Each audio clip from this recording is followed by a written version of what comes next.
Hello বন্ধুরা, কেমন আছো? আশা করছি সবাই ভালো আছো। আর আমি শুভদীপ, তোমাদের কাছে আবার একটা নতুন ভিডিও নিয়ে চলে এসেছি। তো ভিডিওটি দেখতে থাও এবং ভালো লাগলে লাইক, শেয়ার, সাবস্ক্রাইব করে যাও। তো আজকের ভিডিওটা হতে চলেছে নতুন যে ফার্মটা তৈরি হতে চলেছে। আর জামাই ষষ্ঠী তো চলে গেল, এরপরে মিস্ত্রিরা সবাই আবার কাজে আসবে। তো উপরের ইন্টেনটা আর কিছুদিনের মধ্যেই হয়ে যাবে। হয়ে গেলে ৮ পাট গাঁথনির পরে ১ মাসের মধ্যেই ছাদ ঢালাই দেবো।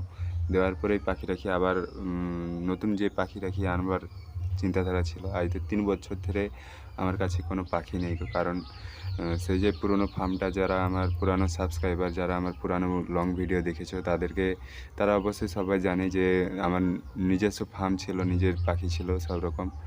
তাদেরকে কেমন কী যত্ন করতাম, কেমন কী খাবার-টাবার দিতাম, সব নিয়ে ভিডিও আছে নিচে আমার চ্যানেলের মধ্যে।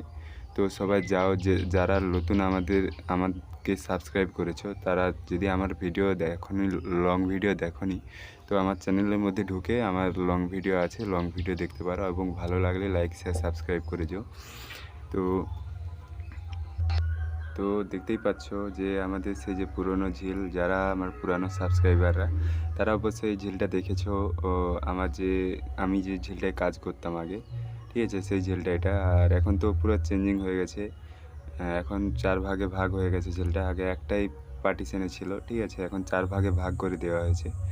তো আর কিছুদিনের মধ্যেই হয়তো মানে ছাদটা ঢালাই হয়ে গেলে সব পাখি রাখি আনবো।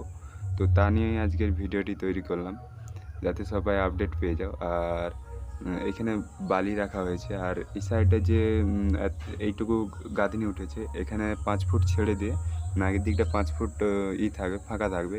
ফাঁকা থাকার পরেই এবারে উপরে আবার রিন্টন হবে। রিন্টন হয়ে গেলে ওখানে একটা ডিজাইনের করবো, আর আলো বাতাস খেলবার জন্য ভিতরে তার জন্য একটা জায়গা তৈরি করবো। আর ২ সাইডে ৩ সাইডে তো জানালা দেওয়া আছে অলরেডি। আর আমাদের এখানে এখনও সবাই ঘরে আম পেকে গেছে, ঝরে গেছে, কিন্তু আমাদের এই আমটা এখনও অনেক দিন টিকবে। বর্ষার শেষের দিকে এই আমটা পাকে, ঠিক আছে।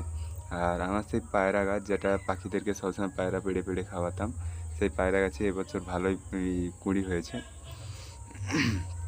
আর আমার যে পুরনো ফার্মটা ছিল, সাইড বাগে দেখতেই পাচ্ছ সেই যে পুরনো পুকুরটা, সেই পুকুরটাও দেখানোর চেষ্টা করতেছি। আর এই বছর তো এই পুকুরটা আমার ভাগে এসেছে, আমি এই পুকুরটা কিনে নিয়েছি, ঠিক আছে। তো ইদানিকে এখানে মাছ ছাড়া হবে, তো তার নিয়ে ভিডিও করব। আর ৪ সাইডে জাল মারতে হবে, কারণ বর্ষাকালে আমাদের এখানে তো প্রচুর জল হয়ে যায়, তো মাছ চলে যাওয়ার ভয় থাকে। তো জালটা মারবো। ভিডিওটি ভালো লেগে থাকে তো লাইক, শেয়ার, সাবস্ক্রাইব করে যেও।